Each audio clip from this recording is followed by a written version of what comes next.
Fox Carolina's Brookley Cromer has been digging into this for us today. She talked to an epidemiologist and a woman who says she's been dealing with those effects of COVID since November, which is a pretty long time, Brookley.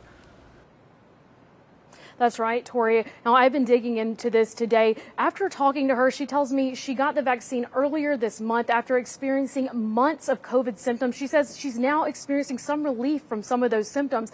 Now, one thing that she told me that really stood out, she hasn't been able to smell for months. And she says one of the first things that she experienced, she was able to smell perfume for the first time just a few days after receiving the vaccine. And she says the symptoms only continued to improve. Now, she says that she's grateful to have gotten the vaccine, and a doctor I talked to, though, says more research needs to be done.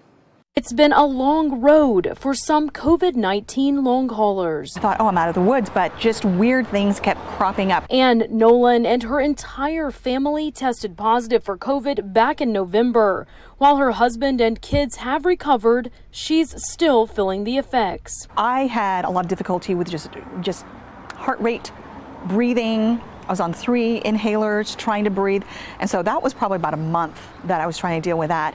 And then it was after that these weird symptoms kept coming back. She had suffered from hair loss, fatigue, loss of smell and taste, and brain fog for months until getting the first dose of the COVID vaccine earlier this month. After the vaccine, it's not as bad as it was. While some COVID survivors believe the vaccine is helping, we wanted to find out if science backs this up.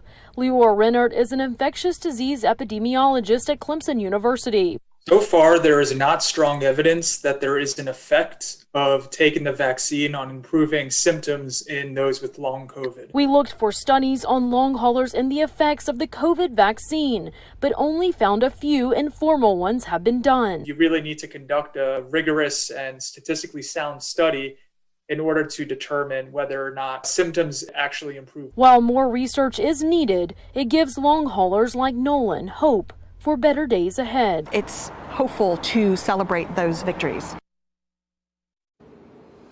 And while the jury is still out and experts cannot say if or how the vaccine alleviates symptoms for long haulers, they do agree on one thing. They say that long haulers should get the vaccine when it's their turn. Reporting live in Greenville, Brookley Cromer, Fox Carolina, the 10 o'clock news.